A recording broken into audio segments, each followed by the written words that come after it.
officiel.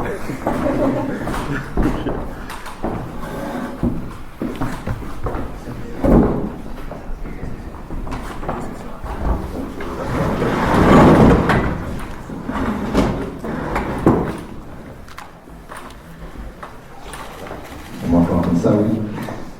Voilà. Monsieur le Président du Conseil européen, il me revient l'immense privilège de vous accueillir dans notre collège en présence de Monsieur le bourgmestre, Mani Douet, Madame la directrice adjointe Catherine Pirard, et également le groupe EPAS, les élèves d'Oreto, qui mènent ce projet-là avec leur professeur Renaud Schiltz. Et donc, c'est vrai que ce projet EPAS, il a été créé il y a 3 ans. Ça veut dire qu'ils ont été formés déjà par des élèves de 4e qui sont allés dans vos classes à l'époque. Et donc il y a une transmission par les pairs d'une meilleure connaissance, en tout cas, du Parlement européen, une sensibilisation aussi aux enjeux européens, et aussi une volonté immense d'agir. Malheureusement, vous en doutez, la pandémie est passée par là et a généré pas mal de frustration, je crois, un fameux frein à leur projet par rapport aux idées que vous aviez, par rapport aux projets que vous aviez. Mais votre présence, Monsieur le Président, permet évidemment de sauver largement même la mise. Il y a 12 années de cela, je me rappelle, d'une rencontre ici avec les élèves de Rito et les élèves de 5e aussi, sur le thème de l'euro. Il y avait à ce moment-là, je me rappelle, pas mal de scepticisme. Et une personne était venue pour présenter l'Europe, en tout cas pour répondre aux questions. On n'aurait pas trop de mal, je crois, à identifier la personne qui était commissaire européen belge à l'époque. Il s'agit de Louis Michel, qui, avec toute sa verve bien connue, sa passion, sa détermination, était intervenu. Ici, maintenant, les élèves que vous avez face à vous, et qui vont vous poser et vous soumettre différentes questions, eh bien, je crois que je ne me trompe pas en disant que ce que vous souhaitez, c'est peut-être plus d'Europe, c'est peut-être mieux d'Europe, et vous êtes conscient qu'il vaut mieux rassembler, fédérer, que diviser, et d'entraîner un repli sur soi. Je crois que vous êtes convaincus de cela. Vous faites passer le message aussi aux autres élèves des autres classes. Merci beaucoup en tout cas à vous de ce message que vous faites passer. Et donc, je vais vous laisser maintenant aux questions pertinentes, avec toute l'impertinence qui accompagne la période de l'adolescence, évidemment. Et je vais passer la parole à Renaud Schiltz, professeur porteur du projet. Bonjour. Monsieur le Président du Conseil européen, Madame la conseillère, Messieurs les conseillers, Monsieur le directeur, Madame la directrice adjointe, chers collègues, membres du personnel et chers élèves du projet EPAS, il y a un peu plus d'1 an, nous visitions le Parlement européen avec les élèves de 6e. Cette année, nous n'en avons malheureusement pas eu l'occasion, pour les raisons que nous connaissons. Au sein du collège même, très peu d'activités ont pu avoir lieu. C'est fort dommage, c'est la place privilégiée que représentent les activités extérieures dans le parcours d'apprentissage des élèves. Toutefois, malgré les circonstances, l'école s'adapte aujourd'hui grâce à la volonté de chacun à trouver des solutions, notamment via la mobilisation des moyens technologiques nous permettant de diffuser l'événement. L'Europe, de son côté, trouve aussi les moyens de s'adapter aux défis qu'elle rencontre, à travers le projet EPAS, qui permet de connecter nos jeunes citoyens entre eux, mais aussi de découvrir des institutions qui ont été parfois trop éloignées. Et c'est également grâce à vous, Monsieur le Président du Conseil européen, puisque malgré un agenda chargé, vous prenez le temps de venir échanger avec nos jeunes, avec l'avenir de notre société. Dès lors, je voudrais vous remercier très chaleureusement, Monsieur le Président du Conseil européen, ainsi que toutes les personnes qui ont permis par leur contribution à ce que cette rencontre puisse avoir lieu. Je laisse à présent la parole à Hélène Morciot, élève et coprésidente du groupe EPAS. Merci. Monsieur le Président du Conseil européen, Mesdames et Messieurs les conseillers, Monsieur le bourgmestre, Monsieur le directeur, Madame la directrice adjointe, Monsieur Schiltz, chers amis du projet EPAS, bonjour.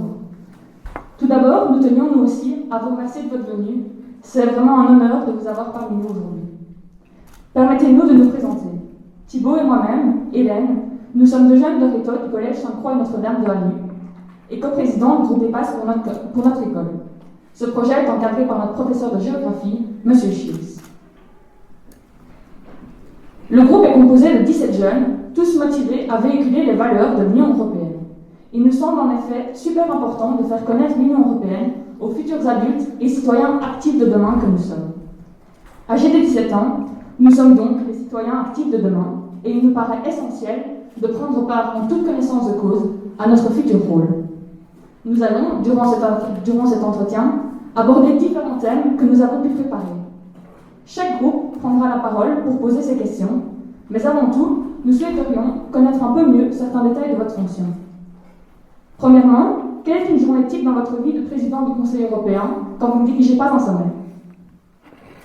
Bien, bonjour à chacune et à chacun, monsieur le directeur, monsieur le bourgmestre, monsieur le professeur de géographie et très très chers élèves. Je suis heureux d'être là parce que ça fait très très longtemps que j'ai eu l'occasion de participer dans des débats dans des écoles. C'est quelque chose que je faisais souvent quand j'étais engagé en politique sur le plan belge, sur le plan national. Ça me fait plaisir d'être là. Je réponds directement à la question pour ne pas glisser vers la langue de bois classique des responsables politiques. Et donc une journée type, en fait il n'y en a pas. Il n'y a pas vraiment de journée type, c'est une fonction. Il y a beaucoup de diversité parce que je suis amené à traiter des sujets très très différents, aussi bien des sujets qui touchent aux relations internationales, quand il peut y avoir des tensions entre l'Union européenne et d'autres pays dans le monde. C'était le cas par exemple récemment avec le Bélarus à la suite d'un avion qui a été détourné. Voilà un bel exemple. Le matin quand je me réveille, je ne sais pas qu'un avion va être détourné et ça va impacter ma journée puisque je vais être amené, dès que je suis informé, à prendre un certain nombre de contacts avec d'autres leaders européens pour tenter de coordonner une position européenne. Un autre exemple, il y a un peu plus d'1 an, on a pris une décision très importante en matière de climat, puisqu'on a décidé, il y a 1 an et demi, au niveau du Conseil européen, c'est-à-dire la réunion des 27 chefs d'État et de gouvernement, on a décidé cette ambition de faire de l'Union européenne le premier continent neutre sur le plan climat. Et ça, c'est un exemple de décision qui a dû être prise avec une longue préparation qui a été nécessaire pour convaincre progressivement différents pays européens qui étaient réticents à pouvoir soutenir cette décision. Et dans les semaines qui ont précédé, j'ai beaucoup voyagé pour les rencontrer en tête-à-tête, les chefs d'État et de gouvernement, argumenter, écouter leurs réticences, leurs réserves, afin qu'au moment où je mettais sur la table une décision qui est un peu plus nuancée que simplement la neutralité climat en 2050, puisqu'il y a un certain nombre d'éléments qui complètent cette décision, on puisse mettre des éléments qui soient susceptibles d'être convaincants pour les 27 chefs d'État et de gouvernement. Donc, il n'y a pas de journée type, les journées sont longues, elles commencent tôt, elles finissent tard. Il y a un certain nombre de sujets pour lesquels il y a un travail de longue haleine, de préparation politique qui est nécessaire, ça a été le cas sur le climat. Il y a parfois aussi un certain nombre de réactions qui sont liées à l'urgence d'une situation, et puis il est certain que la crise du Covid a aussi impacté la manière dont on prend des décisions sur le plan européen. Vous avez été impacté dans votre vie quotidienne et nous avons aussi été impactés parce que, par exemple, le fait de ne plus pouvoir se réunir physiquement, comme on pouvait le faire de façon classique, a aussi un impact sur la manière dont on prend des décisions. Parce que négocier des sujets difficiles avec 27 chefs d'État de gouvernement par vidéoconférence, c'est pas la même chose lorsqu'on a des réunions physiques où on peut interrompre la réunion, faire des bilatérales avec des plus petits groupes de pays pour tenter de débloquer un certain nombre de points qui font des difficultés. Donc voilà quelques éléments.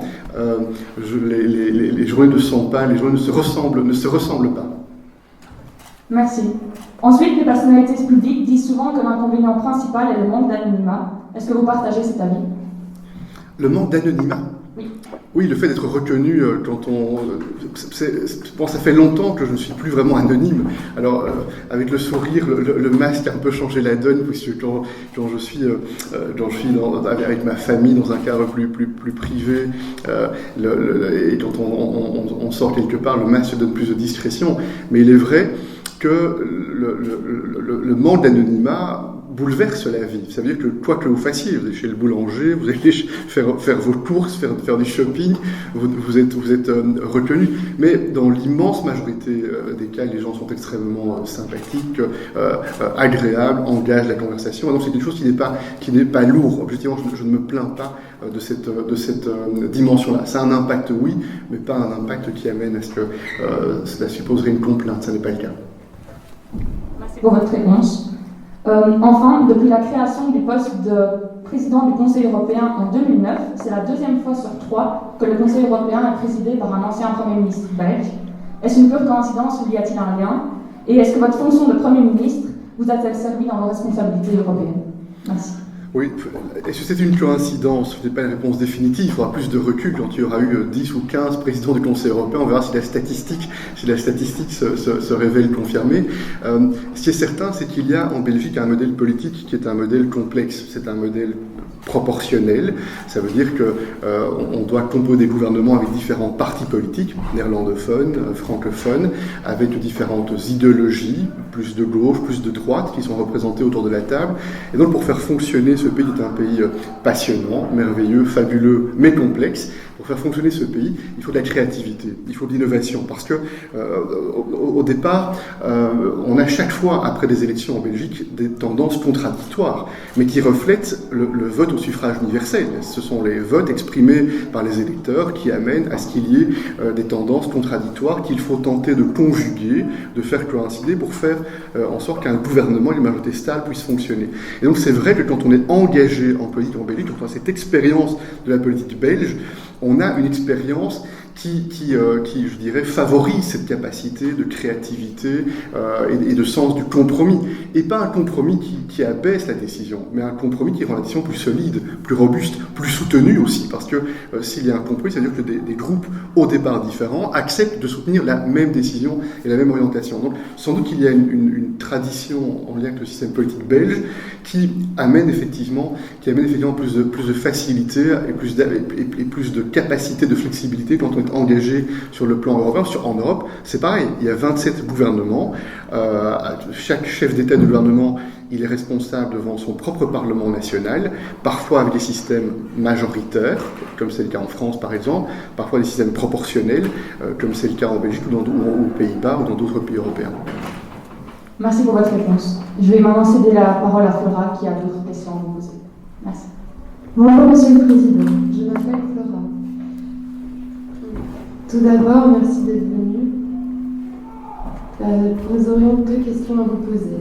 Tout d'abord, est-ce qu'à notre âge, si vous aviez pu, auriez-vous fait partie d'un groupe EPAS de votre collège?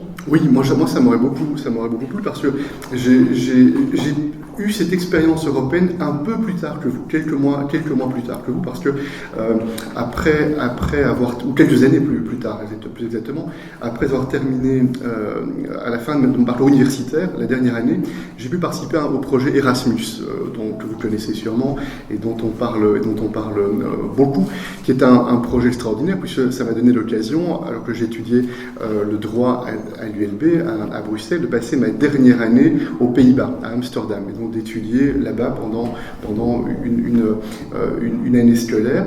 Et c'était vraiment passionnant parce que ça a été l'occasion pour moi d'être confronté à d'autres jeunes Européens du même âge que moi, venus de partout en Europe, qui étudiaient également à Amsterdam.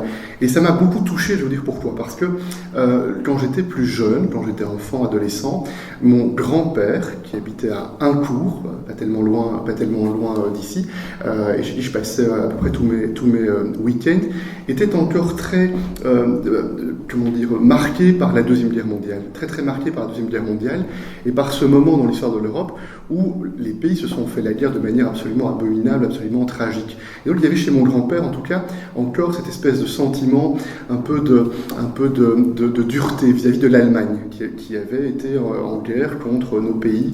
Et donc il y avait cette impression qui restait très forte, marquée dans sa chair, dans ses émotions, etc. Et moi, quand j'ai fait mon Erasmus à Amsterdam, j'ai rencontré des jeunes venus de partout, notamment d'Allemagne, avec qui j'ai sympathisé, été très ami, etc. Et cette espèce de réconciliation européenne, cette idée en fait absolument géniale, ces pays qui se sont fait la guerre de manière tragique, brutale, qui ont été en compétition au siècle passé, et qui décident d'avoir un projet commun pour de la paix et pour de la prospérité, et ça reste ce qui est en jeu aujourd'hui, la paix, la prospérité, la capacité de progresser, de relever les défis aujourd'hui. C'est pas les mêmes qu'il y a 50 ans ou 60 ans. Mais c'est quelque chose qui m'a beaucoup marqué quand j'étais à Amsterdam, parce que je me suis rendu compte que dans mon histoire familiale, il y a eu cette opposition. Et puis moi, j'étais plutôt de cette génération qui a eu cette chance de pouvoir au contraire être dans la réconciliation, dans un travail ensemble, dans un regard ensemble, vers un même destin, vers un même avenir, vers des valeurs que nous partageons, et au-delà des langues qui ne sont pas les mêmes, une capacité quand même de se comprendre. Merci pour votre réponse. Comme vous avez dit, la politique vous intéressait déjà beaucoup à notre âge alors.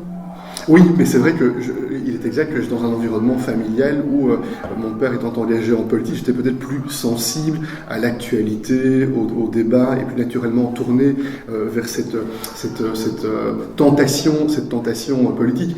Il y a un autre élément qui a beaucoup eu d'impact sur moi quand j'étais élève au CPS à Jeudeuil. C'est aussi pas très loin d'ici, le CPS à Jeudeuil.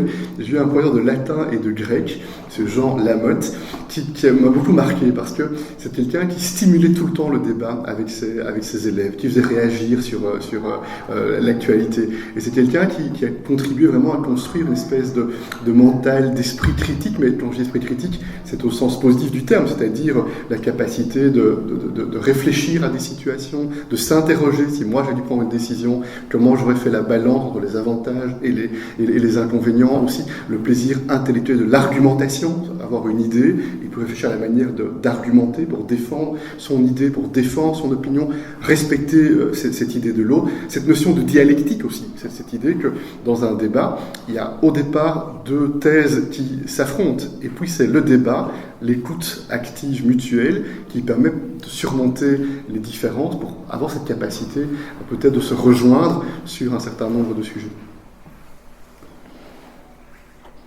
Merci.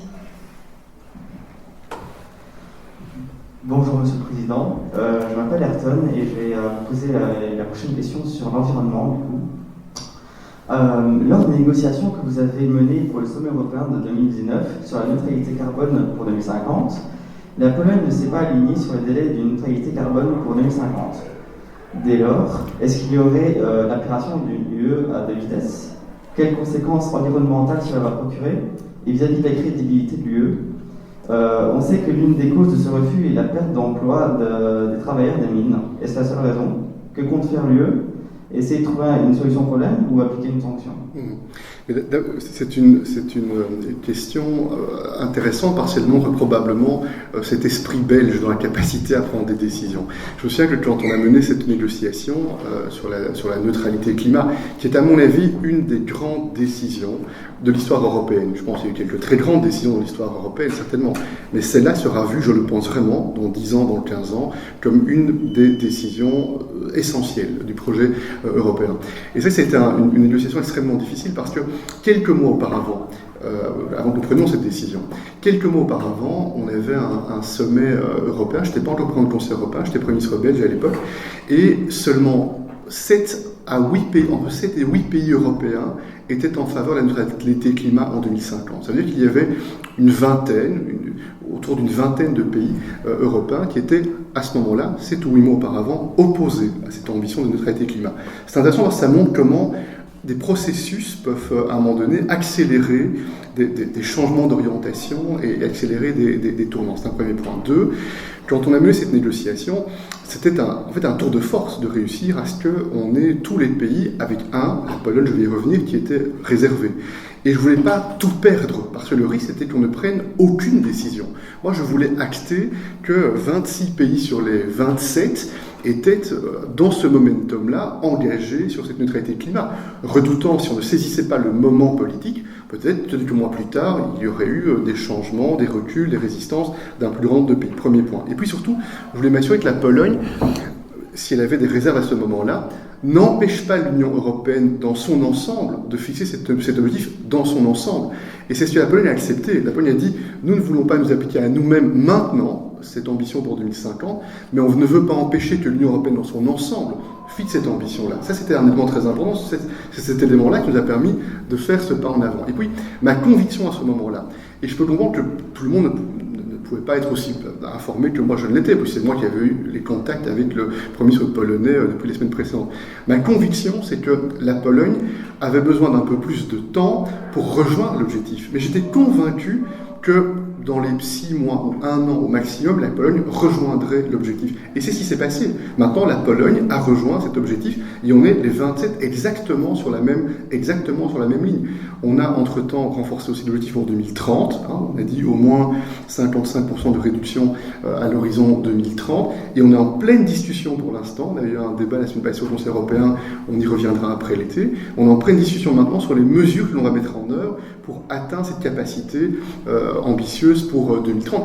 Et la Pologne est dans le débat. Alors, les mineurs en Pologne. C'est vrai que la Pologne n'a pas la même situation que la Belgique, que le Danemark, que la France, par exemple, parce que la Pologne, qui a été pendant longtemps un pays dans le giron soviétique, en réalité, n'a pas le même développement, la même capacité d'innovation que nous avons, n'a pas la même capacité aussi de mix énergétique que nous avons dans d'autres pays de l'Union européenne. Et c'est pour ça que quand on a pris cette décision, et dans la mise en œuvre des mesures, je suis très attentif à ce que l'on prenne bien en considération, c'est une question d'équité, le fait que les 27 pays européens n'ont pas tous le même point de départ en matière de capacité d'atteindre les objectifs climatiques.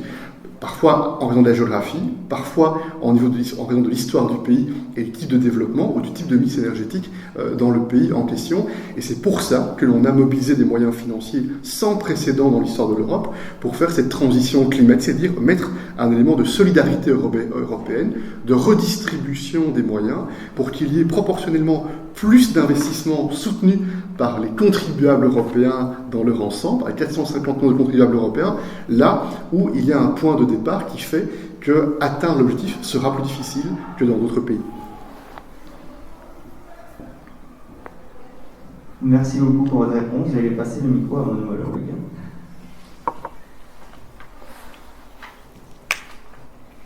Bonjour Monsieur le Président, je m'appelle Lucas, je vais vous poser des questions sur le Covid-19. J'ai pas entendu sur le Covid-19. D'accord. Le passeport sanitaire a fait longtemps débat dans l'Union européenne. On sait qu'en France, le passeport sanitaire sera d'application à partir du 9 juin jusqu'au fin septembre au moins, qu'il sera sous forme papier ou numérique via un QR code disponible sur une application, et qui sera utilisé pour tous les rassemblements statiques de plus de 1000 personnes, ainsi que dans les avions. La Belgique utilisera également une application pour délivrer son passeport sanitaire.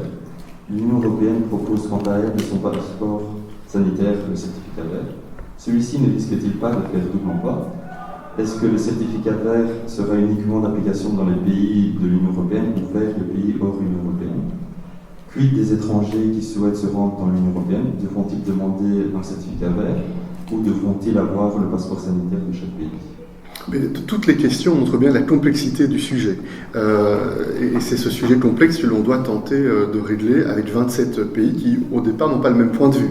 Au départ, quand nous étions quelques-uns à plaider pour la mise en place d'un certificat Covid, il y avait pas mal de pays qui étaient réticents, qui redoutaient que ce système de créer des droits différents pour les citoyens, ceux qui sont vaccinés, ceux qui ne sont pas vaccinés.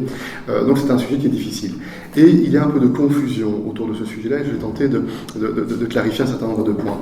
Le volet européen va viser essentiellement le certificat Covid, qu'on n'appelle pas passeport, parce qu'on veut effectivement, par ce certificat, avoir le même niveau d'information sur plusieurs questions. Est-ce que vous êtes vacciné et avec quel type de vaccin? Est-ce que vous avez subi un test PCR récemment et quel est le résultat de ce test?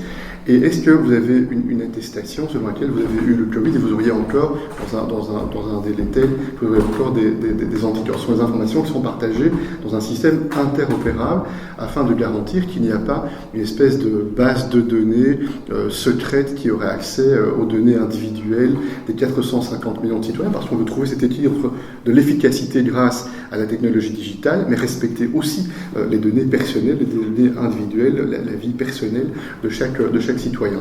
Et ce document digital doit permettre effectivement de réouvrir une capacité de circulation de façon plus fluide. Donc le volet européen porte essentiellement sur la capacité de circulation et de traverser les frontières d'abord à l'intérieur de l'Union européenne. Mais c'est vrai que nous souhaitons engager le dialogue avec des pays en dehors de l'Union pour avoir des accords afin que ce certificat puisse être utilisé aussi par d'autres citoyens en dehors de l'Union européenne pour voyager en dehors des États membres de l'Union européenne. Autre chose est ce que vous évoquez, c'est-à-dire des événements, plus de 1000 personnes, certains disent le cinéma, le théâtre, et ça c'est un débat politique national. Dans beaucoup de pays, c'est le cas en Belgique, c'est le cas en France, c'est le cas dans d'autres pays. Il y a maintenant un débat, mais qui n'est pas un débat européen, c'est un débat national. Faut-il utiliser ce certificat ou un autre certificat pour des événements dans le pays. C'est un débat qui est intéressant parce qu'il montre bien des opinions différentes. Certains trouvent que c'est quelque chose de très dangereux d'aller au-delà de l'utilisation, et pas seulement pour la question des frontières, mais pour des activités qui touchent aux libertés personnelles, aller au cinéma, aller au restaurant. Certains disent, quand on met le doigt dans un engrenage pareil, où est-ce que ça s'arrête? Et on crée des discriminations entre les citoyens selon qu'ils sont vaccinés ou pas vaccinés, qu'ils ont eu un test ou pas eu un test. Et d'autres disent, non, pour réouvrir la société, garantir la sécurité sanitaire, on doit avoir ce type de mesures. J'ai une opinion personnelle que je ne vais pas exprimer maintenant pour ne pas trop influencer, mais c'est en tout cas un débat très noble sur le plan du débat démocratique. Mais sur le plan européen, on va se concentrer sur le volet frontière. Ce n'est pas l'Union européenne qui va faire une réglementation pour dire vous devez avoir un certificat Covid pour aller dans un concert s'il y a 500 personnes ou 1000 personnes. Ça, ce sera un débat national, et dans certains pays, ce sera même un débat régional. Il y a peut-être des pays où ce sera une compétence régionale, pas seulement en Belgique, qui est un État fédéral. Il y a d'autres pays, en Allemagne par exemple, qui est souvent cité en exemple. D'ailleurs, ce pays, les Länder ont de grandes compétences en matière de santé et peuvent prendre des mesures différentes selon les Länder qui touchent à ces libertés personnelles. Merci. Bonjour, donc je m'appelle Chloé et j'ai coécrit cette question avec Cyril et Marie, donc je suis la porte-parole. On va parler des droits des femmes. Donc, concernant la place de la femme en politique, les mentalités divergent d'un pays à l'autre dans l'Union. Selon vous, est-ce qu'un système de quotas imposé par l'UE au sein des institutions européennes, mais aussi dans chaque État membre, serait une solution pérenne et efficace afin de garantir une plus grande parité hommes-femmes, ou s'agirait-il surtout d'un outil afin de montrer l'exemple dans un avenir proche? Moi, je suis dans ce cas de figure-là favorable aux quotas. Je suis habituellement pas un grand partisan des quotas, pour des raisons de liberté, d'idéologie, etc. Mais là, sur ce sujet-là, je suis plutôt favorable parce que je pense effectivement que les quotas sont indispensables pour réussir à atteindre cet objectif de parité sur le terrain politique. Et l'Union européenne est la région dans le monde qui montre le plus le chemin par rapport à cela. Et on doit continuer à être très mobilisé sur ce sujet. Par exemple, au moment où je suis avec vous et au moment où je vous parle, il y a un débat très important pour tenter aussi de faire progresser la parité dans les entreprises privées. Des progrès ont été réalisés sur le plan politique, c'est pas encore suffisant, mais dans les parlements, dans les gouvernements, il y a un chemin qui est le bon chemin qui est pris. Par contre, les entreprises privées, il peut y avoir, selon les cas, pas dans toutes les entreprises, encore des sujets. Et donc, il y a pour l'instant un débat avec le Parlement européen, avec le Conseil de l'Union européenne, parce qu'il y a une proposition qui vise à tendre vers la parité dans certaines entreprises privées, qui a été déposée sur la table européenne il y a une dizaine d'années, et depuis 10 ans, aucune décision n'a été prise par rapport à cela, et j'ai pris l'engagement avec le Parlement européen de tenter de relancer cette dynamique-là. Il y a plusieurs États membres qui sont réticents, considérant que dans la sphère des entreprises privées, il faut laisser la liberté et que les quotas ne sont pas une bonne chose. En fait, dans un idéal, moi je pense que les quotas devraient être envisagés, mais avec des durées dans le temps, en fait, des durées longues, pour que vraiment il y ait je dirais une transformation des mentalités qui puisse s'opérer, mais à terme, dans un monde idéal, on devrait ne pas avoir de quotas, on devrait avoir spontanément une capacité de parité et de représentation de la diversité de la société, que ce soit pour les femmes, les hommes, les jeunes, ceux qui sont moins jeunes, les communautés LGBTI, etc., etc. Donc je pense que c'est cette approche-là que moi je préconiserais. Merci beaucoup. Donc, bonjour Monsieur le Président, je m'appelle Louis et j'ai écrit cette question avec Clémentine, Gaspard, Mathieu et François. Nous allons nous poser une question par rapport à la migration. Donc, comme on sait, depuis plusieurs années, on connaît un afflux entre guillemets migratoire. Et depuis plus d'1 an, la crise du Covid a un peu bouleversé nos vies. Et on se demandait comment aborder la migration légale ou illégale en période Covid. Les mesures sanitaires seront-elles réglementées ou sont-elles réglementées dans les centres? Les migrants et les demandeurs d'asile auront-ils le droit au vaccin? Comment mettra-t-on celui-ci en place? D'abord, je réponds à la dernière question de façon très passionnelle. Tout le monde doit avoir accès au vaccin. C'est fondamental parce qu'on n'est pas protégé si on ne protège pas le monde entier. Et donc, raisonner en faisant des classifications de citoyens serait une erreur monumentale. Donc, l'accès au vaccin doit être généralisé. C'est une conviction très très forte. C'est un premier point. 2, il est certain que la crise du Covid ajoute de la complexité à un sujet qui est déjà complexe au départ, qui est le sujet migratoire. Alors, plusieurs éléments sur la question de la migration. Moi, je pense que l'on doit être très ferme pour combattre les formes irrégulières, illégales de migration. Et il faut effectivement traiter la question des business models, des passeurs qui exploitent la misère humaine pour s'enrichir, pour développer des réseaux criminels. Et je pense aussi on est très ferme sur la migration illégale et irrégulière. Comme Européens, on doit aussi être très clair sur les canaux légaux de migration. Il faut aussi offrir des canaux réguliers, légaux et sécurisés de migration. En clair, pour stopper cette situation absolument abominable où on envoie en mer Méditerranée des milliers de personnes sur des petits canoës sans perspective et qui, pour l'espoir d'une vie meilleure, prennent des risques inouïs et des risques infinis. Et c'est indigne de l'humanité. Et si on veut traiter ce sujet-là, on doit le traiter de manière plus générale, en disant on combat la migration illégale, la migration irrégulière, mais on doit avoir des canaux de migration légaux et de migration régulière. C'est un premier point. 2, il y a 2 dimensions à ce débat migratoire en Europe. Il y a la question de la solidarité entre les pays européens. Et c'est un sujet de tension depuis de nombreuses années en Europe parce que certains pays européens ont, à tort ou à raison, l'impression que proportionnellement, ils ont trop de personnes venant d'ailleurs qui viennent sur leur territoire, qui veulent venir sur leur territoire. Et d'autres considèrent, quand ils en ont moins statistiquement, qu'il n'est pas acceptable pour eux d'avoir plus de personnes venant de l'étranger sur leur territoire. Donc il y a une question de solidarité européenne interne aux différents pays européens, et singulièrement les pays en première ligne, qui sont aux frontières de l'Union européenne en mer Méditerranée, trouvent qu'ils ont une responsabilité très très grande, très lourde, et aimeraient bien plus de support des autres pays européens. C'est un débat qui est difficile. Et c'est un débat qu'on n'a pas vraiment résolu depuis les dernières années. Puis il y a une autre dimension, ce qu'on appelle la dimension externe de la migration. C'est comment peut-on coopérer, nous l'Union européenne, avec des pays en dehors de l'Union européenne pour tenter de soutenir plus de développement, plus de stabilité, plus de prospérité dans ces pays-là, et pour faire en sorte, en réalité, qu'il y ait moins cette tentation de migration, parce qu'il y aurait plus de perspectives positives dans les pays en question. Et sur ce sujet-là, moi je suis très très convaincu depuis très très longtemps, bien avant d'être dans cette fonction, on a besoin, Europe et Afrique, d'un grand projet, d'une grande alliance. Un petit peu comme après la Deuxième Guerre mondiale, qui a été un moment tragique, mais qui a donné lieu à la création de l'Union européenne et a donné lieu à autre chose, une grande alliance entre l'Europe et les États-Unis. Ça a été le plan Marshall, un plan massif d'investissement vers l'Europe, mais qui a été bon pour l'Europe et qui a été aussi bon pour les États-Unis, qui ont bénéficié de cette grande alliance Europe-États-Unis pour la sécurité, pour la paix et pour le développement économique. Et moi, je suis très, très, très partisan d'une grande ambition Europe-Afrique pour soutenir un projet massif d'investissement en Afrique, de développement en Afrique, dans le domaine du climat, dans le domaine digital, dans le domaine des infrastructures. Et je pense qu'il y a un partenariat gagnant-gagnant qui pourrait avoir des effets aussi plus positifs en termes d'apaisement des relations migratoires. Bonjour Monsieur le Président, je m'appelle Noémie et nous avons, Armel, Flora, Thibault et moi-même, trouvé une question de recherche pour vous par rapport aux Ouïghours. Quelle est la position et la politique de l'Union européenne concernant la situation des Ouïghours en Chine ?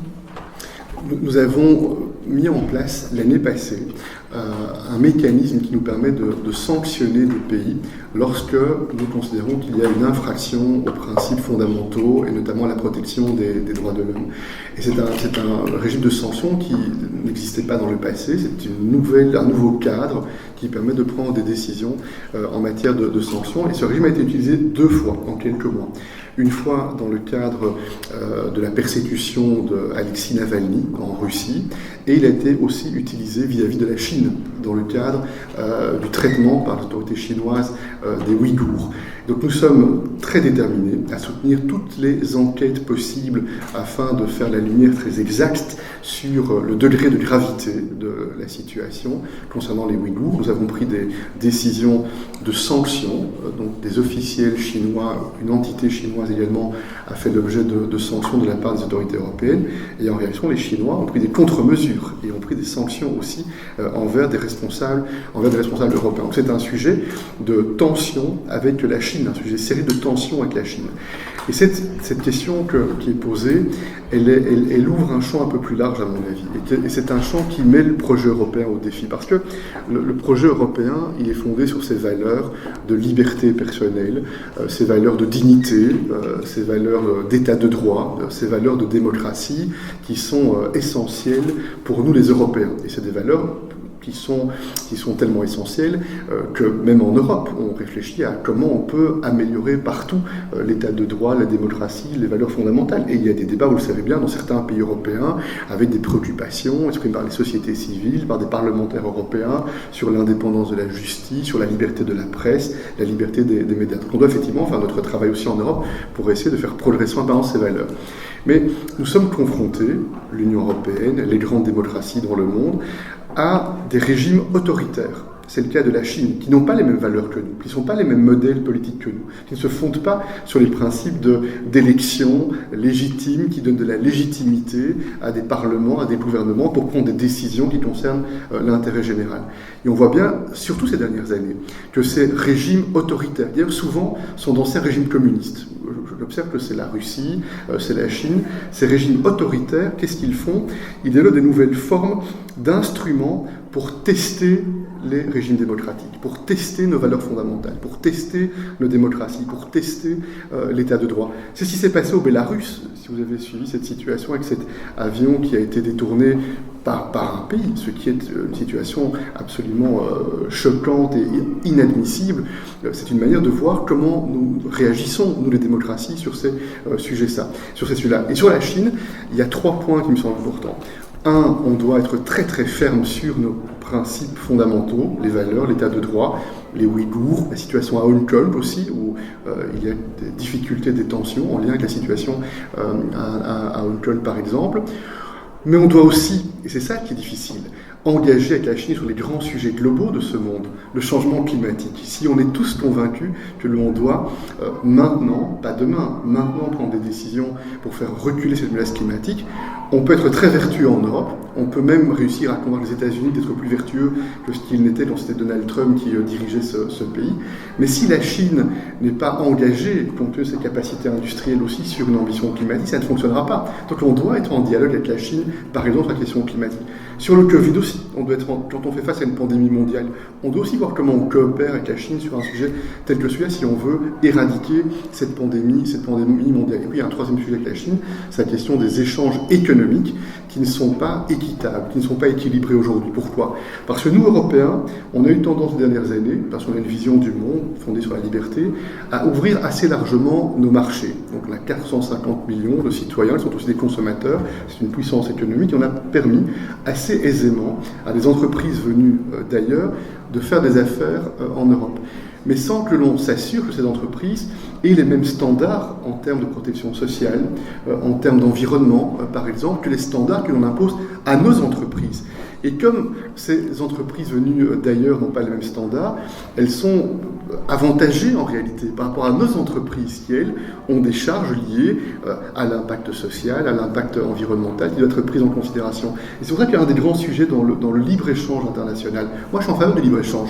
Je sais bien que parfois c'est remis en question par quelques-uns, mais je suis en faveur du libre-échange parce que ça favorise l'innovation, ça favorise le développement, à condition que ce soit un libre-échange équilibré, où il y a une égalité rivalité entre celles et ceux qui sont en compétition pour développer des technologies, pour développer de l'innovation.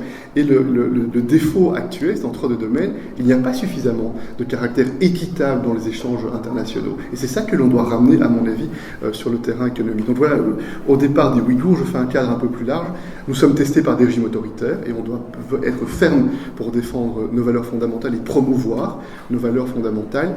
Et même avec les régimes autoritaires, la Chine, la Russie, il y a des thèmes pour lesquels, que ça plaise ou pas, on doit engager, sauf à considérer qu'on se replie sur nous-mêmes et qu'on ne parle plus qu'avec ceux qui ont exactement le même modèle politique que nous. Et si c'est le cas, alors dans le monde, on risque de plus parler à grand monde, parce qu'il y a beaucoup de pays dans le monde qui n'ont pas ces principes de démocratie et d'état de droit. Et si on veut promouvoir nos valeurs, il faut leur parler. C'est pas en se repliant sur nous-mêmes qu'on aura un impact. On aura un impact que si on est engagé politiquement en utilisant tous les leviers pour tenter de faire évoluer ces régimes vers plus de démocratie, plus d'état de droit et plus de respect pour les droits humains. Merci pour votre réponse. Donc, je crois qu'on a déjà eu l'occasion de brosser un tableau plus ou moins large des sujets que vous voulez aborder aujourd'hui. Donc, si dans les groupes vous avez des questions peut-être un peu plus précises que vous voulez aborder, je vous invite à simplement prendre la parole.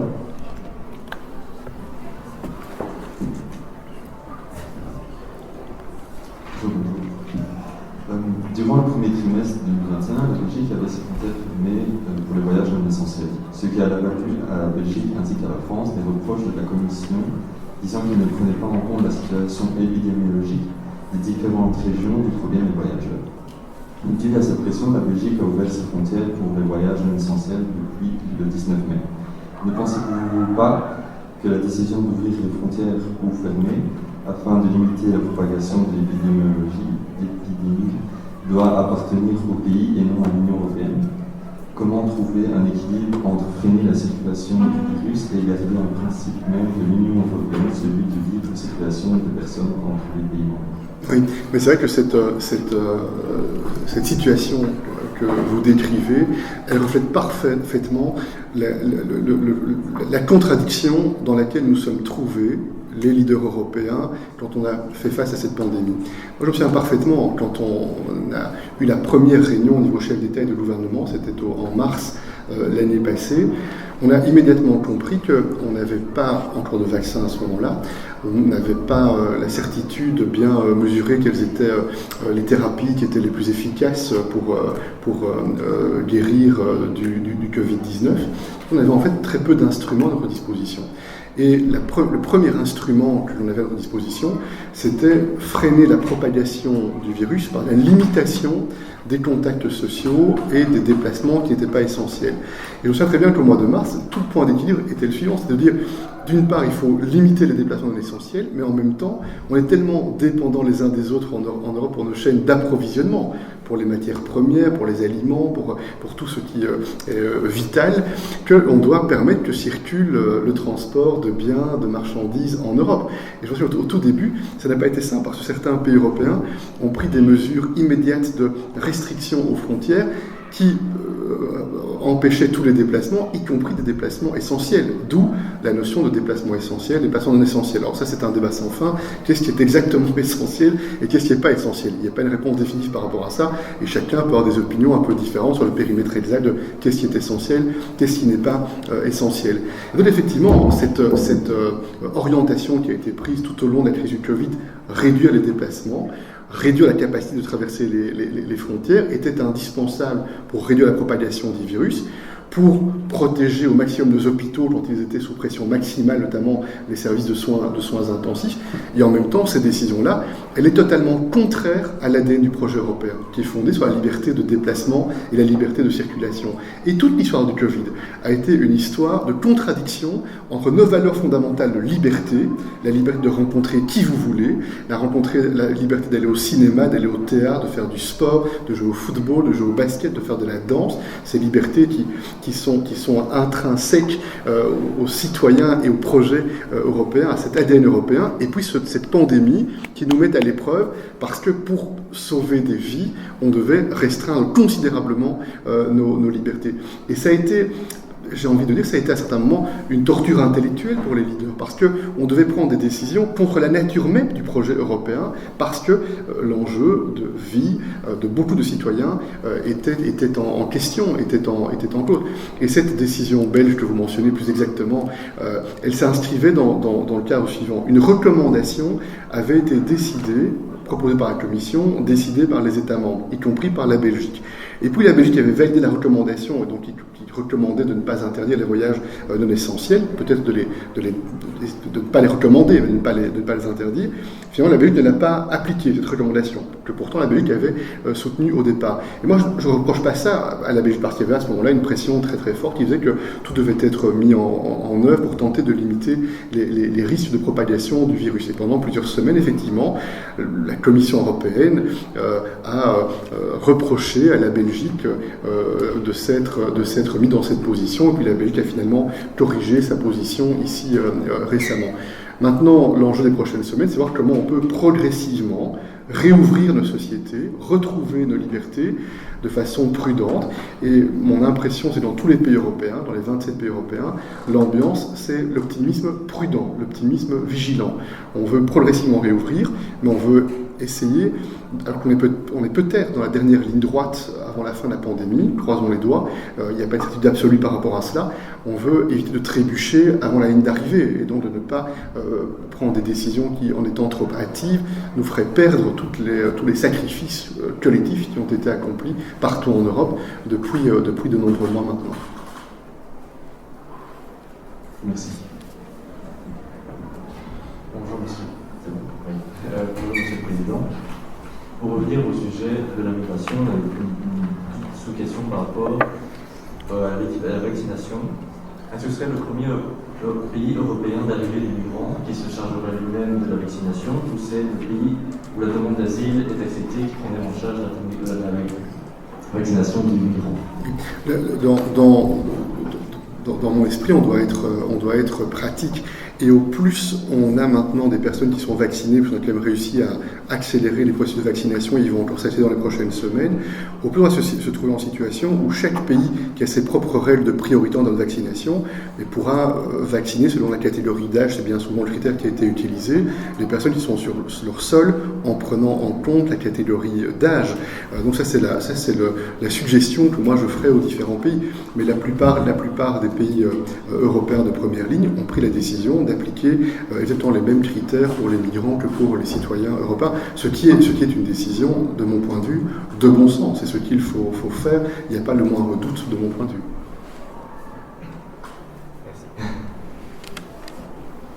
Bonjour. Chloé vous parlait tout à l'heure des quotas qui pourraient être imposés à un peu en politique ou qui sont imposés. Chloé et Marie vont se poser une autre question, c'est plus personnellement, est-ce que vous appliquez des quotas au sein de votre cabinet? Si oui, comment? Et est-ce que ça aide bien? Oui, donc, dans mon cabinet, j'ai plus de femmes que d'hommes. Donc s'il y avait des quotas, ce serait des quotas à la demande de la gente masculine. Non, mais je pense, on est à 55, 45. 55% de femmes et 45% d'hommes. Mais bon, ça fluctue un peu parce que j'ai une équipe dans mon cabinet proche d'une trentaine de conseillers. Et donc en fonction des départs, des arrivées, etc., c'est un rapport moyen, je dirais, qui me paraît optimal. Et j'étais très très fier lorsque j'étais bourgmestre de la ville de Wavre, il y a quelques années, d'être un des premiers bourgmestres largement en minorité masculine, puisque mon collège était composé de sensiblement plus de femmes que d'hommes. Et j'ai toujours eu le plaisir de travailler avec beaucoup de femmes et d'hommes dans mes entourages professionnels. Et je pense qu'il faut favoriser et encourager ce type de démarche. Très bien, merci.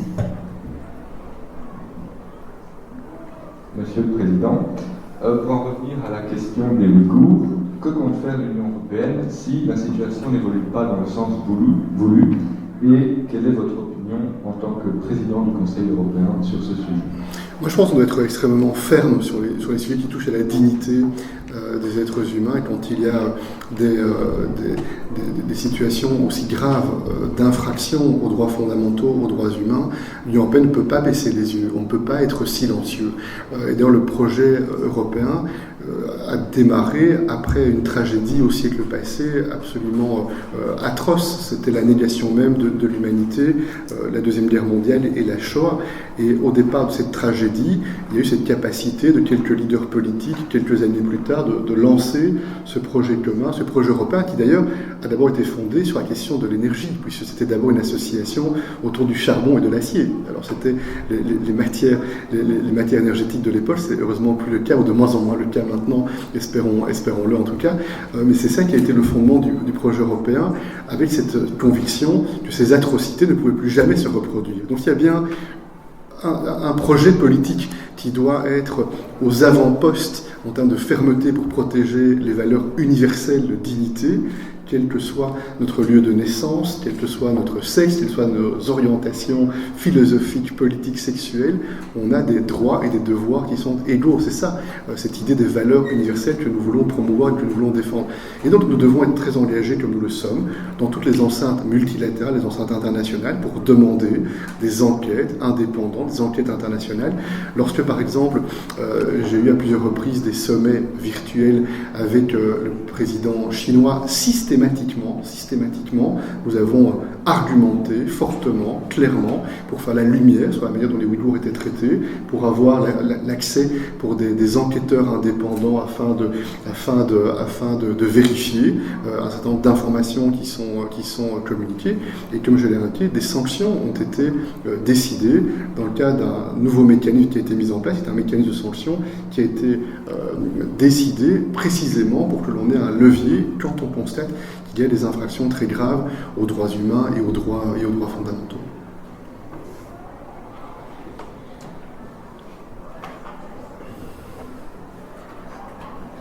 Donc maintenant, nous allons vous poser de brèves questions et vous laisser la possibilité de choisir une des deux options que nous allons vous donner. La première que nous allons vous poser, c'est Belgique ou Union européenne. Je m'attendais, dans une question brève, à ce soit des questions impossibles. Non, je vais refuser de répondre l'un ou l'autre parce que je ne peux pas répondre l'un ou l'autre. Je me sens naturellement une identité belge et une identité européenne. Et je pense que c'est ça le projet européen. On n'a pas des identités qui s'excluent mutuellement. Nous sommes divers. On est construits par nos appartenances à la fois sur le plan national, communal, régional, européen. Et donc je ne peux pas répondre à cette... C'est bien essayé, mais je ne peux pas répondre à cette question.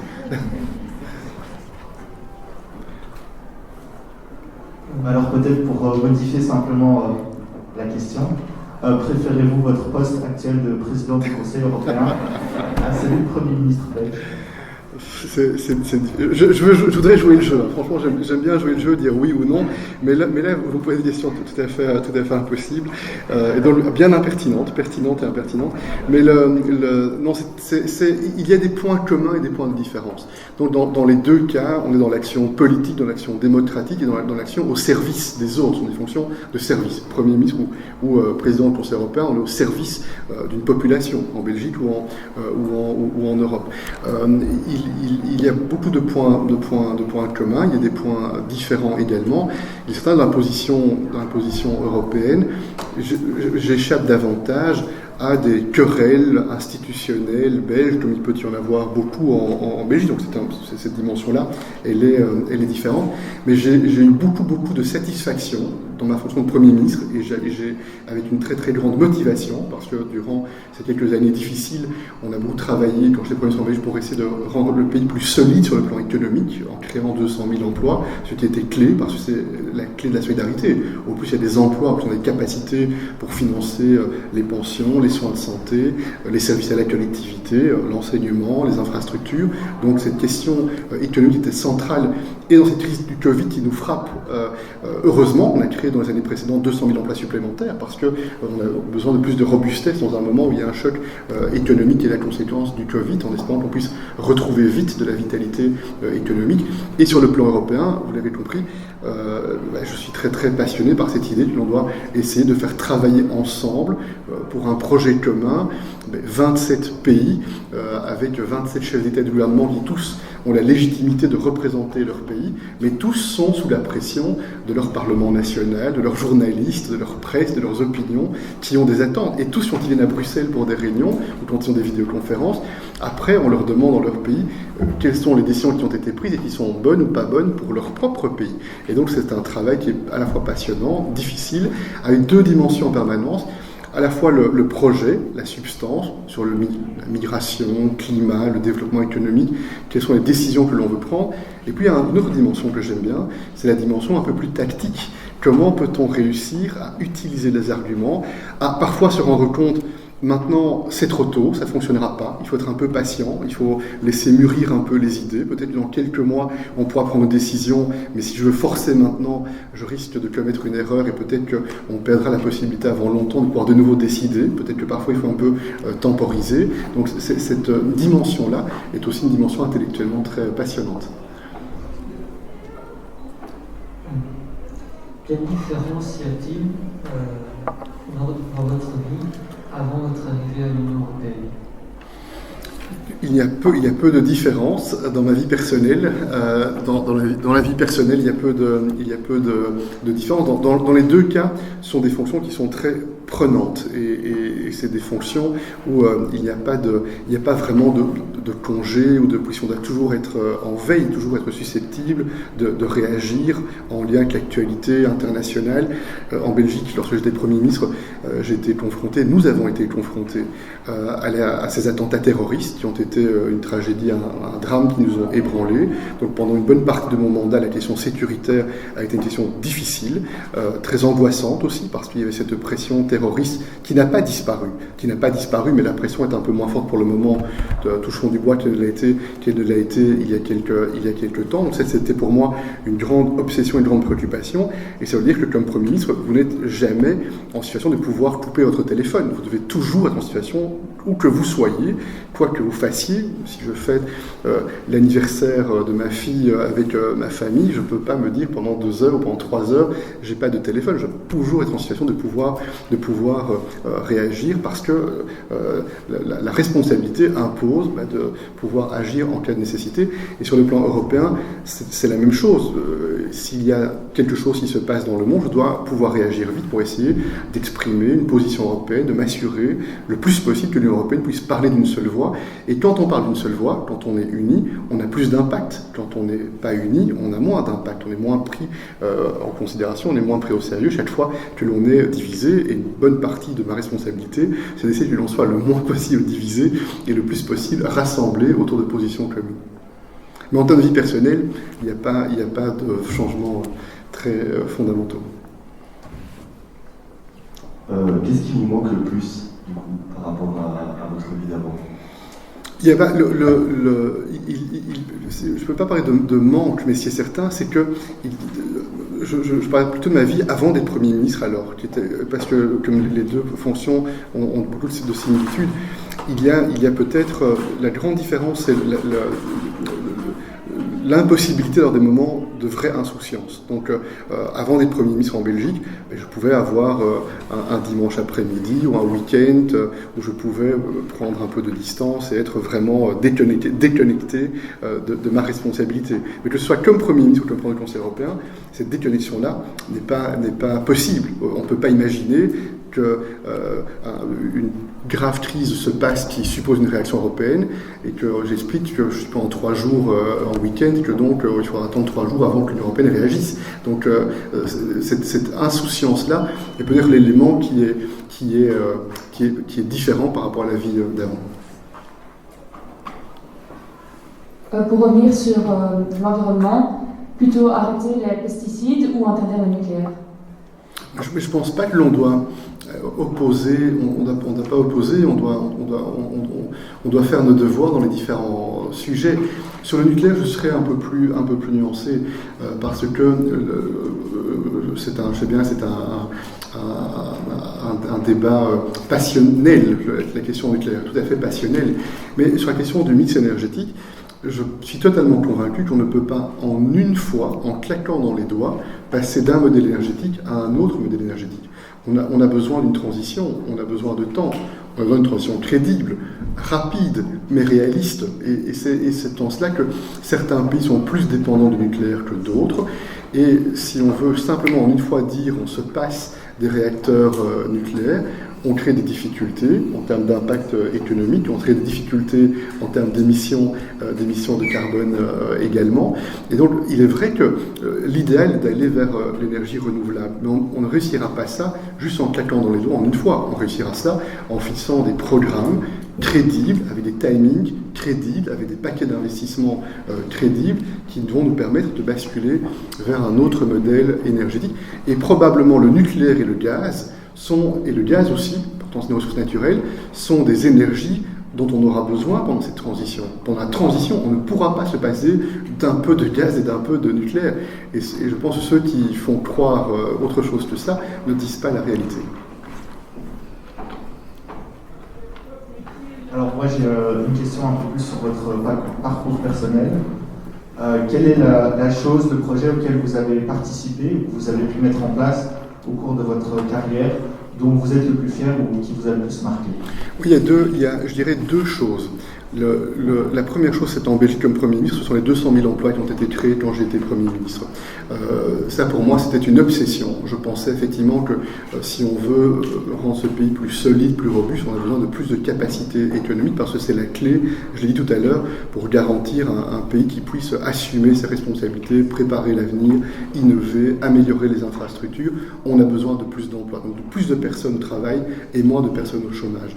Et quand je suis devenu Premier ministre, je n'aurais jamais osé annoncer 200 000 emplois comme objectif, parce que je ne pensais pas que l'on pourrait atteindre un tel résultat. Et ces emplois ne sont pas tombés du ciel. C'est le fruit de décisions que j'ai prises avec mon gouvernement, qui ont été fort critiquées, fort contestées. À l'époque, j'étais un Premier ministre fort contesté, fort critiqué, surtout côté francophone. Moi, côté néerlandophone, j'étais beaucoup critiqué par les syndicats, par certains partis politiques dans l'opposition. Mais je dois que toutes les décisions économiques que nous avons prises, elles ont toutes été confirmées par l'actuel gouvernement. Et donc ceux qui étaient dans la critique lorsqu'ils étaient dans l'opposition, ils sont dans un gouvernement qui ont absolument confirmé toutes les décisions économiques que nous avons prises lorsque j'étais Premier ministre. C'est un premier point. Et ces décisions ont permis de créer des très très nombreux emplois. Et pour ça me fait plaisir. Parce que je mesure parfaitement bien. Dans des familles, quand le papa, la maman perd l'emploi, le choc que ça représente, l'angoisse que ça représente quand il y a des factures à payer, payer le loyer, payer la chaudière qui tombe en panne. Et donc je mesure parfaitement bien que la question du pouvoir d'achat lié à un emploi, et de préférence des emplois de qualité stable, est un élément central, est un élément tout à fait clé, à la fois dans les familles et pour la robustesse du pays. Donc ça, c'est un premier point. Et puis il y a une autre décision auquel je suis vraiment très fier d'avoir participé, c'est la neutralité climat en 2050, on en a parlé. Et il y en a peut-être encore une troisième que je mentionnerai, qui est cette négociation l'été passé, en juillet l'année passée, sur le budget européen, sur le fonds de relance européen. Pour la première fois dans l'histoire de l'Europe, on a décidé d'investir ensemble, les 27 pays européens, avec les mêmes priorités, le climat et le digital, et de mobiliser des moyens sans précédent dans l'histoire de l'Europe, 1800 milliards d'euros, on n'a jamais fait ça en Europe, 1800 milliards d'euros, afin que les 27 pays puissent renforcer leur capacité d'innovation. Et pour les jeunes générations que vous êtes, pour les responsables de demain, ceux qui vont prendre dans vos mains l'avenir de la Belgique et de l'Europe, c'est fondamental, parce que cette capacité d'investissement maintenant, elle doit amener à plus de prospérité demain et après-demain. Et donc ce sujet-là est un sujet aussi très important. Bonjour. Du coup, moi, je voulais vous demander quel avenir voyez-vous pour la fonction de président du Conseil européen ? Mais c'est une fonction qui est jeune, puisque c'est une fonction qui date du traité de Lisbonne. Je suis le 3e titulaire de cette responsabilité. Il est certain que chacun de mes 2 prédécesseurs à mener sa responsabilité avec son tempérament, avec son style, et de la même manière, avec mon tempérament et mon style, j'assume la fonction. Mon impression, c'est qu'on est dans un moment de l'histoire de l'Europe où on a développé ce que moi j'appelle l'autonomie stratégique de l'Union européenne. Je pense qu'il y a 3 éléments clés. On a nos valeurs fondamentales, on en a parlé beaucoup, les droits de l'homme, l'état de droit, la démocratie, et c'est une bataille sans cesse inachevée. On n'a jamais atteint l'objectif sur ce sujet-là. On doit en permanence être engagé pour protéger, améliorer nos libertés fondamentales, les rendre effectives, les rendre réelles. C'est le premier sujet. 2, il y a la question de la prospérité, c'est-à-dire comment peut-on améliorer les conditions de vie, faire en sorte que l'agenda digital soit utilisé dans le respect des valeurs fondamentales, qu'on n'ait pas un Big Brother qui contrôle chaque individu. Il y a un danger par rapport à cela, et l'Union européenne doit être un garde-fou et une barrière contre ce danger-là, à la fois faciliter l'innovation, l'accès aux données pour progresser, l'intelligence artificielle, les supercomputers, mais en même temps garantir les libertés fondamentales. La question du climat, comment peut-on protéger nos ressources naturelles, développer l'économie circulaire. Avant, un déchet était un déchet. Maintenant, un déchet devient un produit que l'on peut réutiliser dans l'innovation. Ça change complètement le paradigme et le modèle. Et puis, il y a le 3e point, c'est l'influence dans le monde. Et c'est ce qu'on évoquait quand on parlait de la Chine, par exemple, ou d'autres régions dans le monde. Comment peut-on être efficace pour que nos valeurs soient plus propagées dans le monde et que nos intérêts soient mieux défendus dans le monde. Ces 3 piliers-là, valeurs, prospérité, autour du climat et de l'agenda digital, et l'influence dans le monde, forment ce que j'appelle l'autonomie stratégique de l'Union européenne. Et je pense que c'est notre génération, votre génération, qui allons être confrontés à ce moment de l'histoire de l'Europe où on doit tenter de prendre plus notre destin en main, d'être moins dépendant d'autres puissances dans le monde, et de plus se demander que voulons-nous dans 5 ans, dans 10 ans, dans 15 ans pour nous-mêmes. Quels sont nos objectifs et quels sont les moyens que l'on mobilise pour atteindre nos objectifs sur les 3 piliers, les valeurs, la prospérité et l'influence dans le monde. Merci beaucoup. Ne pensez-vous pas, Monsieur le Président, que l'Union européenne aurait tendance à disparaître à cause de mouvements eurosceptiques comme le Brexit ou Il y a un danger parce que l'Union européenne est un projet politique vivant. Et si on est un projet politique vivant, on est confronté à des menaces. Et il y a au sein de l'Union européenne des groupes, des idéologies qui n'aiment pas un projet de rassemblement et un projet d'unité au-delà des différences nationales. Et donc c'est vrai qu'il y a ces vents contraires et ces forces hostiles au projet européen. Mais il y a quand même quelques éléments d'optimisme, sans être aveuglés. Au moment du Brexit, beaucoup ont prédit que c'était le début de la fin pour l'Union européenne. Et c'est l'inverse qui s'est passé. Le Brexit a soudé les 27 autres États membres qui, pendant toute la négociation, ont été très très unis. Et on voit bien que les Britanniques ont choisi le Brexit et ont eu beaucoup de difficultés pendant tout le processus de négociation sur le Brexit, parce que ce projet de fédération sur le plan, ce projet qui fédère sur le plan économique, sur le plan de la vision de la société, est un projet qui est solide et qui est robuste. Et puis il y a un deuxième exemple. Les dernières élections européennes ont montré que les partis politiques plutôt anti-européens n'ont pas progressé au Parlement européen. Ça a été plutôt l'inverse. Alors qu'avant les élections, beaucoup pronostiquaient que ce serait la grande victoire des partis hostiles au projet européen. Donc je suis prudent. On ne peut jamais prédire ce qui peut se passer. Et la démocratie, par principe, est imprévisible. Heureusement, d'ailleurs. C'est pour ça que c'est la démocratie. Mais il me semble que, à la fois le Brexit et à la fois la crise du Covid, quand on prend un peu de recul, ont plutôt contribué à souder le projet européen et non pas à distendre les liens entre les pays européens ou entre les peuples européens. Le Covid, par exemple, c'est un exemple intéressant. Si on n'avait pas décidé de commander les vaccins ensemble, les 27 pays européens, quelle serait la situation ? Les 27 gouvernements auraient été en compétition brutale, pour pouvoir acheter des vaccins pour leur propre population. Donc on aurait eu une compétition dans le cadre de laquelle les plus petits pays probablement, et même les pays moyens, auraient eu beaucoup de difficultés à avoir une dose de vaccin livrée sur leur sol. Et c'est bien parce qu'on a décidé de commander ensemble les vaccins qu'on a eu une force de négociation plus puissante vers les entreprises pharmaceutiques et qu'on a pu garantir que, en parallèle, dans les 27 pays, les doses ont pu être délivrées progressivement et maintenant on accélère le processus. J'ai été Premier ministre de la Belgique, je peux vous garantir que même la Belgique on n'aurait pas commandé les 27 ensemble, nous aurions eu du mal à commander les vaccins parce que chaque pays aurait fait de la surenchère et aurait fait des offres probablement de payer de plus en plus cher les vaccins vers les entreprises pharmaceutiques pour garantir des vaccins pour soi-même. Donc voilà un bel exemple concret qui a montré dans une crise, parce que le Covid est une crise, qu'une crise est aussi l'occasion de faire progresser la solidarité. Alors j'ai une question un peu plus légère par rapport à ce que vous avez dit précédemment. Préférez-vous un cours ou je donne? Non, j'aime beaucoup, j'aime je donne parce que c'est là que j'étais à l'école, c'est là que j'ai fait du sport, c'est là que j'ai fréquenté l'académie de musique, pas pour faire de la musique mais pour faire de la déclamation. Je ne sais pas chanter, je suis un piètre musicien, mais un cours, j'ai quand même une petite attache parce que mes grands-parents étaient indépendants, avaient une boucherie sur la chaussée à un cours qui n'existe plus maintenant, et tous les week-ends, mon frère et moi étions chez nos grands-parents. Mon grand-père dont je parlais il y a quelques instants. Donc j'ai quand même un petit pincement pour un coup. Et j'ai aussi une histoire avec Anu parce que enfant je faisais de l'athlétisme au club d'athlétisme de Anu et j'ai participé quelques fois au cross de Anu, enfant et adolescent. Voilà. Plutôt anglais ou néerlandais? Plus à l'aise en néerlandais, plus à l'aise en néerlandais, même si je renforce mon entraînement en anglais par la force des circonstances liées à la fonction. Mais c'est vrai que j'ai appris plus jeune le néerlandais. J'ai appris le néerlandais quand j'étais enfant, adolescent. J'ai fait de l'immersion en néerlandais. J'ai jamais vraiment fait de l'immersion en anglais. J'ai appris l'anglais à l'école, mais bon, maintenant je suis en immersion en anglais beaucoup. Donc ça va mieux. Plutôt la France ou l'Allemagne?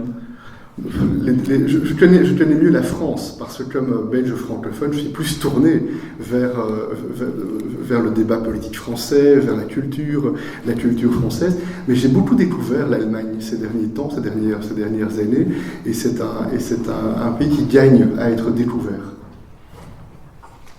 Plutôt l'unanimité ou la majorité? Ah, ça j'aime bien cette question-là. Je sais que la tendance est plutôt de considérer que finalement l'unanimité est un frein pour le projet européen, il suffit qu'un pays bloque et tout est bloqué, etc. Et moi je suis un peu iconoclaste sur le sujet, mais je m'interroge. Peut-être que cette volonté de renoncer à l'unanimité pourrait bien être une fausse bonne idée. Pourquoi?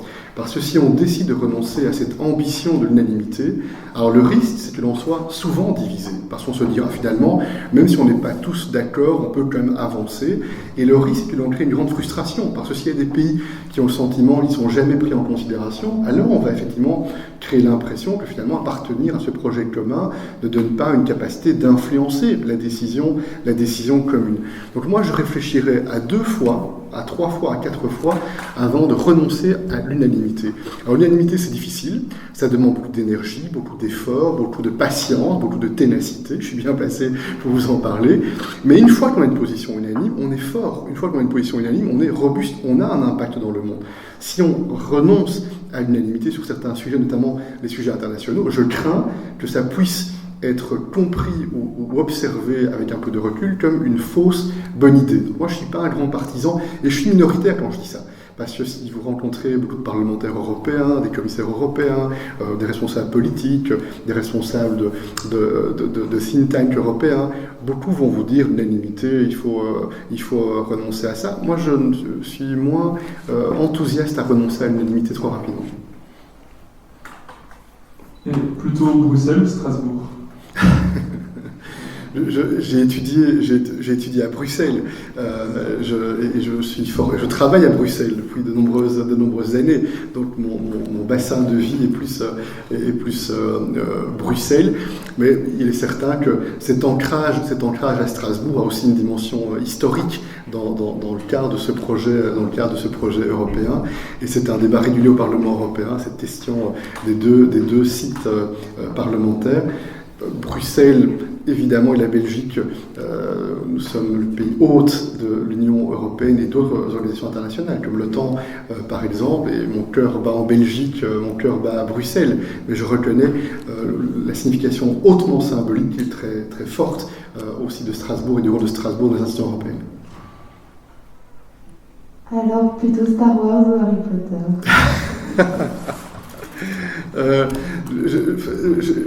J'ai une période Star Wars. Maintenant, je vais plutôt m'orienter vers la période Harry Potter, parce que je pense avoir des enfants qui sont dans les âges plutôt Harry Potter plutôt que Star Wars. Donc voilà, j'ai les deux phases et les deux périodes. Merci. Et préférez-vous le lait avant ou après les céréales? Alors là, j'ai une position qui est définitive sur le sujet. Le lait, c'est après. C'est d'abord les céréales et puis on met le lait après dans le... Okay. Maintenant, je n'ai pas l'intention de proposer une directive européenne sur le sujet. Donc, je préserve la liberté, de choix.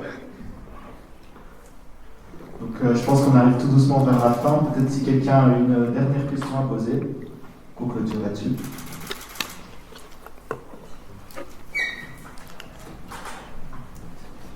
Alors pour finir, que pensez-vous du concours d'anecdotes que le président français M. Macron a réalisé il y a quelques temps? Alors j'ai adoré. Non, j'ai vraiment adoré. Alors je vais tout expliquer par rapport à cela. En fait, il y a quelques mois, quand le défi a été lancé, moi je n'avais pas suivi cela, je n'avais pas vu ça, mais j'ai un fils qui a 16 ans, et c'est mon fils de 16 ans qui, qui suit plus que moi les influenceurs, les youtubeurs, etc., qui m'a dit « tu as vu ?» et je n'avais pas vu.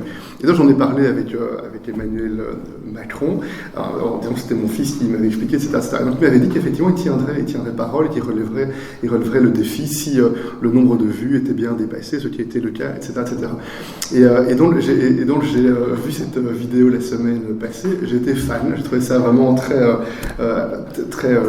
bien, parce que je trouvais que ça montrait Emmanuel Macron comme il est en fait, c'est-à-dire très spontané, avec beaucoup d'humour, avec beaucoup de dérision, et donc c'était une manière de le voir vraiment authentique comme il est en réalité, et comme moi je le connais quand je le côtoie personnellement.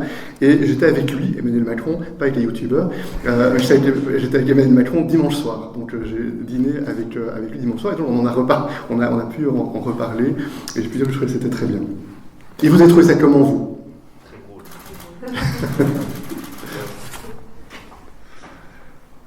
Voilà, donc je pense qu'on arrive au terme de cette entrevue.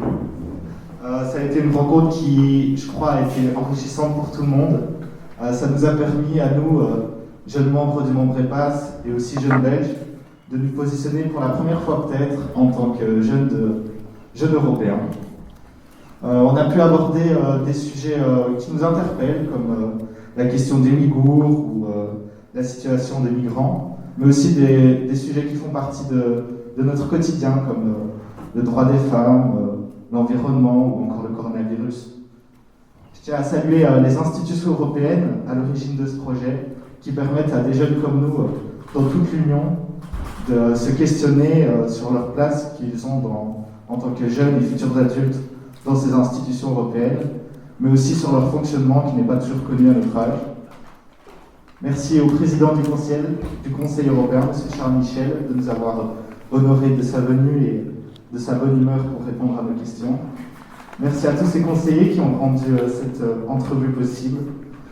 Merci à Monsieur le bourgmestre d'avoir fait le déplacement pour venir nous voir aujourd'hui. Merci à la direction, aux membres du personnel de l'école et bien sûr à Monsieur Schills pour toute l'organisation qui a été faite pour cette journée. Merci à Thomas Cosman et à Monsieur Nissen pour l'aspect technique dont ils ont su faire preuve aujourd'hui.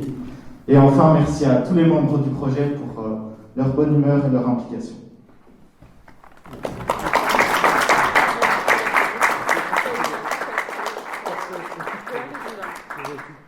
Je vais encore dire un mot. Moi, je voudrais maintenant vraiment vous remercier parce que j'ai beaucoup aimé. C'est très différent comme ambiance d'un conseil européen, mais c'est pas mal comme ambiance.